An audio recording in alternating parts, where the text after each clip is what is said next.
There was an essay written in 1867 that was published in Harper's Magazine. It was called Not Yours to Give. It's the story of Davy Crockett as a congressman in the late 1820s. Like most stories of that vintage, some will argue that the story is an accurate rendition, while others may say it is apocryphal. The moral of the story, however, is incontestable. Davy Crockett only served 2 terms in Congress, but on one day in Congress, he was confronted with a bill to give money to the widow of a military officer. Davy Crockett arose and gave this speech. Mr. Speaker, I have as much respect for the memory of the deceased and as much sympathy for the suffering of the living, if suffering there be as any man in the house. But we must not permit our respect for the dead or our sympathy for a part of the living to lead us into an act of injustice to the balance of the living. We have the right as individuals to give away as much of our own money as we please in charity, but as members of Congress, we have no right so to appropriate $1 of the public money. Davy Crockett continued, I am the poorest man on this floor. I cannot vote for this bill, but I will give a 1 week's pay. I will give my check for 1 week, and if every member of Congress were to do this, it will amount to more than this bill asked for. When Crockett finished, there was silence, and remarkably, the bill failed. When later asked for an explanation, Davy Crockett explained. He said, several years ago, I was standing one evening on the steps of the Capitol when we saw a large, great light over Georgetown. It was evidently a large fire. We jumped into a hack and drove over there as fast as we could. In spite of all that could be done, many houses were burned and many families were made homeless. And besides, some of them had lost all but the clothes they had on. The weather was very cold. And when I saw so many women and children suffering, I felt that something must be done.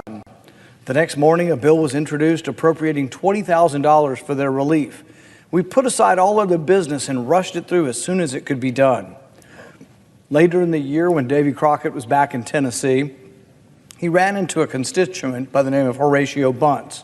Crockett asked him for his vote, and Horatio Bunce responded thusly. He said, "You had better not waste your time on my vote. I shall not vote for you again. Your vote last winter shows that either you have not the capacity to understand the Constitution or that you're wanting in honesty and firmness to be guided by it. Because the Constitution, to be worth anything, must be held sacred and rigidly observed in all its provisions. The man who wields power and misinterprets the Constitution is more dangerous the more honest he is." Horatio Bunce continued. He says, "No, Colonel, there's no mistake. The newspapers say that last winter you voted for this bill to give $20,000 to some who suffered from a fire in Georgetown. Is that true?" Congressman Crockett answered him, "Well, my friend, I may as well own up. You've got me there. But certainly nobody would complain that a great and rich country like ours couldn't give $20,000, the insignificant sum of $20,000 to relieve its suffering women and children."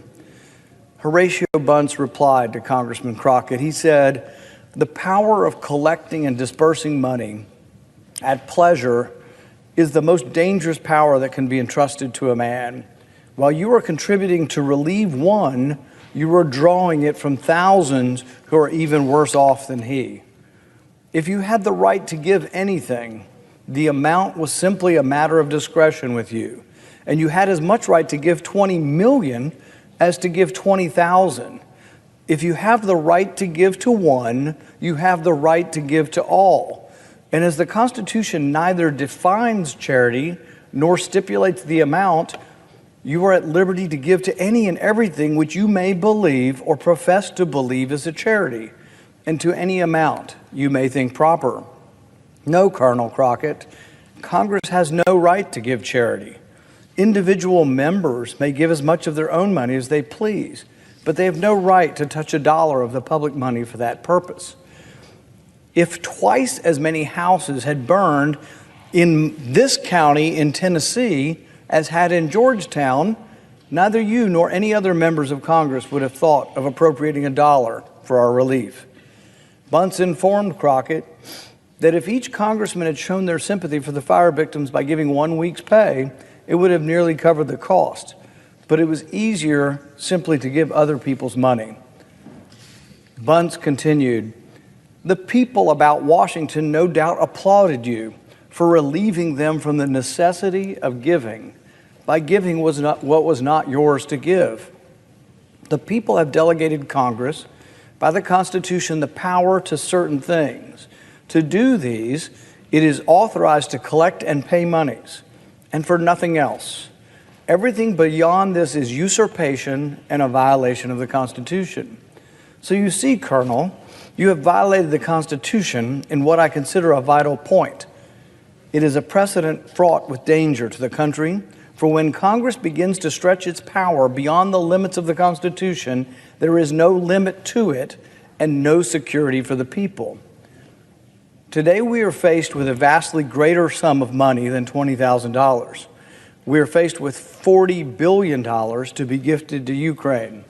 A noble cause, no doubt, a cause for which I have great sympathy and support, but a cause for which the Constitution does not sanction or approve of. Now we could ask, as Davy Crockett did, if each member of the Senate would like to contribute individually to Ukraine. But of course, that would simply serve to demonstrate the enormity of the gift.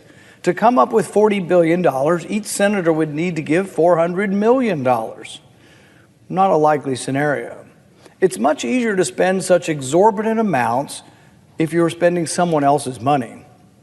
But even if the senators won't agree to contribute their own money, surely we're a rich country and can afford it. Well, not exactly. The U.S. debt now approaches $30 trillion. In the past 2 years alone, we have added nearly $6 trillion in new debt. Inflation roars throughout the land, grocery bills are punishing the working class and poor, and gas prices exceed $5. Even before the pandemic bailouts, our country was running a $1 trillion annual deficit just to pay for its routine commitments. Putting aside the constitutionality of the $40 billion to Ukraine, isn't there a more fiscally responsible way this could be done? What about taking the $40 billion from elsewhere in the budget? The U.S. spends more on our military than the next 8 countries combined. Couldn't Congress simply shift over the $40 billion and not add to the debt? In the defense of Ukraine, if the defense of Ukraine is really in our national security interest, shouldn't the gift come from our military budget? What about cutting wasteful spending? My office cataloged over $50 billion in waste.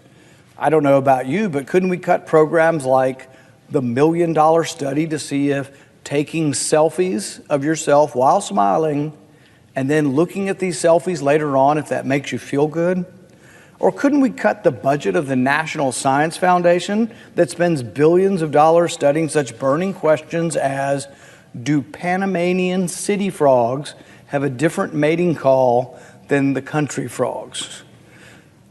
Couldn't we maybe cut the $2 million the NIH spent studying cafeterias to see if someone in front of you sneezes on the food, whether you're more or less likely to eat that food? Couldn't we maybe cut the money spent on Japanese quail, studying whether or not they're more sexually promiscuous or not when you give them cocaine? Or, if we're not willing to cut the budget at all, couldn't we ask the American people to stay up and pay a war tax? If this is really for our national security, it should be very popular with the people.